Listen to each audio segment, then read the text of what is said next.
I don't just talk about other people's stuff, I also make my own. Books in particular. To date, I have 4 books you can check out on Amazon. Operation Red Dragon: The Daikaiju Wars Part 1, Occult Mafia, Emerald of Maddox City, and the short story collection Assorted Absurdities, Tales of Kaiju Punk and Other Genres. Hop on down to the description for Amazon links to all 4 books. Enjoy whichever ones you read, and enjoy the video. Hello, ladies and gentlemen. I am the Omni Viewer, and as the world of Godzilla collectibles continues to expand, I'm here to tell you which ones are worth it and which ones aren't. Now, normally I try to operate within a budget, which is why I've been reviewing the cheaper Godzilla products as of late, but this pricier set seemed too good to pass up. And so, I give you the Godzilla Destroy All Monsters set Round 2. Now I know what you're all thinking. Round 2? What happened to Round 1? Well, it goes like this. 2 Destroy All Monsters sets went up for pre-order back in late 2021. Round 1 would include Godzilla, Mothra in larval form, Rodan, and Anguirus, while Round 2 would include King Ghidorah, Minila, Gorosaurus, and Baragon. They were originally set to be released in January 2022 through Big Bad Toy Store. Then they got moved to February. Then Round 1 was moved to March. Then they both got moved to April. Then Round 2 shipped first while Round 1 is still pending as of this video's release. I don't know what's going on behind the scenes at either Mezco or Big Bad Toy Store. I only know the result. I've got Round 2, so I'm going to take a look at the contents to let you know if it's worth the hefty price tag. All 4 figures ship in this oblong box that features graphics taken from this Destroy All Monsters poster. Interestingly, Manda is featured on the cover despite not being included in either set. Anyway, the back lets you know who's in the box and what accessories they come with. Within the box, everything is securely held within 3 layers of plastic trays, and they all arrived unscathed. Not shown in any promo materials are these 4 simple square bases, which are black and featureless and with a single peg to secure the figures to. These are nice but ultimately unnecessary since all 4 figures can stand on their own without any trouble, though I suppose they can be decorated if you're feeling creative. As you can tell from the pictures, some assembly is required with King Ghidorah, so let's start with him. Ghidorah ships with the wings and tails detached, though even without them he's still able to stand on his own. The pegs and slots for these 4 appendages are specifically shaped, so they will only fit on one side. The tails went in easily, but the wings took a bit of finagling, especially the left wing. Also, and this is important, the wings are hard and not pliable, so hold them from the base when you're attaching them. You don't want these things to break. When fully assembled, Ghidorah looks like this. As you can see, he's film accurate to his Showa design, complete with the lion manes and crescent moon horns. Even though the heads all look the same, the necks are molded in different poses, thus giving him a ton of personality. The gold on his diamond-shaped scales has a nice sheen that catches the light in just the right way, allowing him to shine without being fully reflective or sparkly. Each of these figures are advertised as having 5 points of articulation. I guess that's one of Mezco's specialties. For Ghidorah, since he can't move his wings or tails, that articulation is reserved for the legs and necks. Leg articulation is simple, with both moving at the hips. The necks can rotate only so far before something stops them, but it all looks natural, and thanks to how they're sculpted, they do not interfere with each other. Since I've got Ghidorah here, and he's the biggest one in the line, let me give you a better sense of scale by putting him alongside another figure. That guy'll do. Here he is beside the Bandai GMK Ghidorah. Now the GMK Ghidorah is as small as Bandai Ghidorah figures get, and as you can see, he's still noticeably bigger, though not in an extreme way. That being said, the Mezco Ghidorah is definitely the higher quality figure, with more acute attention to detail overall. Before we move on, let's take a look at the gravity beams. There are 3 in total, all more or less the same shape and length, and made of translucent yellow plastic that's clear at the end you insert into the mouth. Rather than the jagged lightning look from the movies, these have more of a gentle serpentine curve, but they still look good. Each of Ghidorah's heads has a hole in the back of the throat into which the beams can be inserted. Now perhaps it's an anomaly exclusive to the one that I got, because I usually get anomalies when I order things like this, but one of the gravity beams didn't fit right away. Upon closer inspection, I discovered that this was because the corresponding end of that beam was a little bit bigger than the others and was irregularly shaped. I'm not usually one to make alterations to stuff I buy, especially if it's right out of the box, but I made an exception this time. Using a file, I shaved down the corresponding end until it fit, so if any of you have the same issue, that works as a solution. Once inserted, the beams look really cool, adding just the right extra layer of pizzazz to an already well-made figure. Since we started with a figure who comes with accessories and needs to be assembled, let's move on to the figure who needs no bells and whistles. Time for Gorosaurus. I don't know why Gorosaurus has been getting more attention in the collector's market recently, but as a dinosaur fan, I'm not complaining, and given his role in Destroy All Monsters, his inclusion is only natural. Gorosaurus is maybe 2 inches shorter than Ghidorah, thus making him properly scaled, and he has a built-in pose reminiscent of a fighting stance. The detail on the figure is amazing, with every inch of him bearing film-accurate texturing. Paint also looks good on the body, gradually going from the dark blue-green on the back to more gray on the side and brown on the belly. Unfortunately, the spines on his back have a couple of paint issues. A little bit of that bone green bleeds onto the neck, and the tip of one spine was completely missed on the right side. The teeth are also a bit variable when it comes to being entirely coated, and the dew claws on his feet aren't painted all the way to his heel. These errors get even stranger when you see that the smaller spines on his tail and the claws on his hands don't seem to have any issues at all. Again though, this might just be on the figure I got. Once again we have 5 articulation points, this time found in all 4 limbs and the head, each of which can move without issue. Despite having a built-in pose, the movement is not at all limited and quite a few moods can be achieved.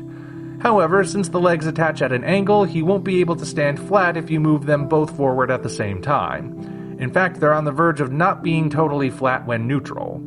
The tail, despite being a separate piece, cannot move, which seems a bit silly if you ask me. I know the whole 5 articulation points thing is one of Mezco's identifying features, or at least that's what I'm guessing, but would it have killed them to let the tail rotate too? Nobody would have minded. All of this may sound like I'm disappointed with the Gorosaurus figure, but odd as it may sound, I'm really not. Sure, it has some tiny paint issues, but overall, it's a solid likeness of this cult favorite monster. Besides, the only other figure I've got at this point is a bullmark figure that's tiny and highly stylized, so having a more film-accurate one is a nice treat. I also like that he's the most straightforward figure in the whole pack, which seems oddly fitting for him. Then again, if he had a tail that could be switched out to pose him in a kangaroo kick stance, that would have been fun too, but you can't always have everything. This set may not come with Godzilla, but it does come with his son Minila, so let's go to him next. Minila is the smallest figure in the set, and probably the second smallest in the whole line, though I can't compare him to the Mothra larva as yet. Even being that small, the detail is still good, though let's be honest, Minila doesn't have that much detail as Kaiju go. His skin is mostly smooth with only a few folds and bumps here and there. Most of the texturing can be found on his back thanks to the tiny dorsal fins, and these have a nice organic symmetry to them. The color is a sort of flat moss green mixed with brown, and it looks pretty accurate to the film. There's something about those eyes, though. They have sort of a 1,000-yard stare, not like in the movies at all. Maybe it's just my imagination. Minila is the first figure we'll be looking at who has another Mezco specialty, interchangeable body parts. Minila ships like this, with neutral arms and a head with closed mouth attached. These can be easily popped out and replaced with alternates. The secondary arms are more bent at the elbow, and the secondary head has the mouth open slightly with a hole between the teeth. The hole accommodates his main accessory, those legendary smoke rings. We can look a bit closer at those before attaching them. The accessory is comprised of 2 concentric rings and is made of clear plastic accented with mottled white paint. It's fairly smooth and has no visible flaws that I can make out. When inserted in the mouth, here's the overall effect. With the proper backlighting, the rings would allow just enough light to seep through that it would look pretty neat. But a part of me wishes that it was bigger. All promo images of Minila show a long set of smoke rings, and that could have looked cool if implemented here. Then again, in the movies, he can only shoot 1 ring at a time, so I guess this is sort of a compromise between the two. And as you probably guessed, articulation is once again reserved for the head, arms, and legs, all of which move without issue. Overall, Minila might be tiny, but he looks as good as the rest so far. Last but certainly not least, we have the one and only Baragon. Once again, Mezco really impresses with the detail, as Baragon just looks good all around.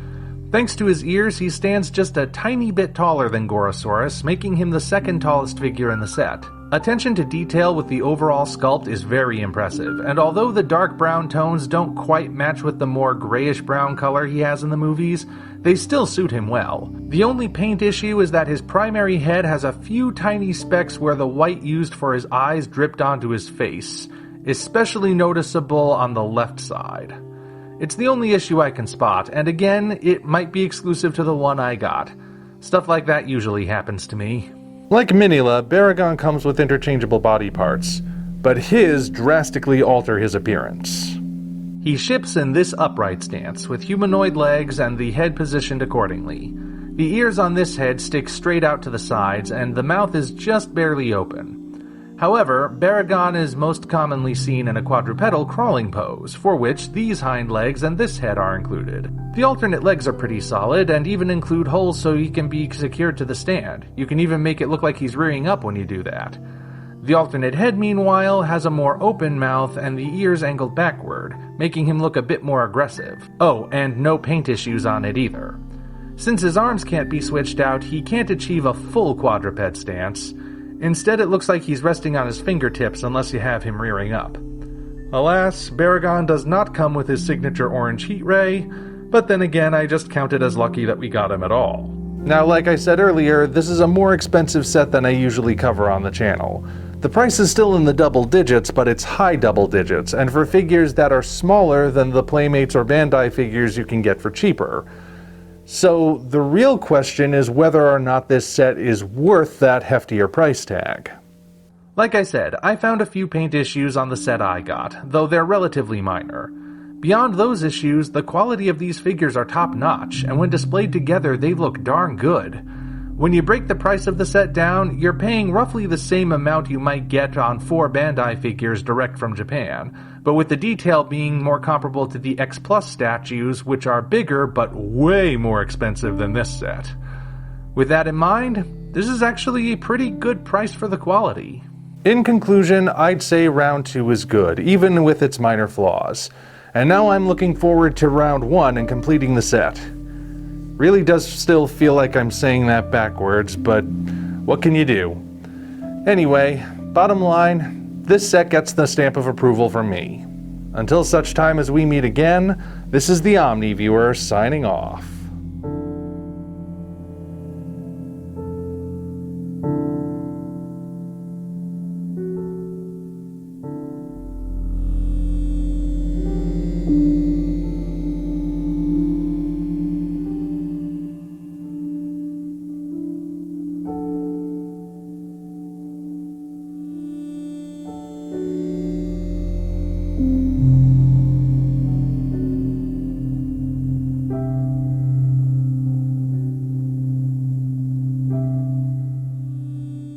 So maybe one day Mezco could release a round 3 and complete the roster?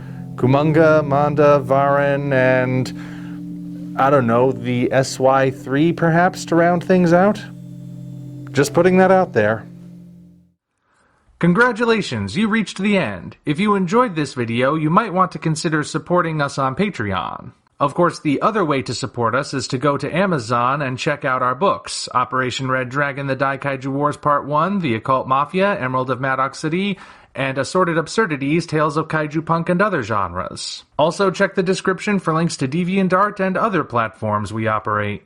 Thank you all for watching. We'll see you next time.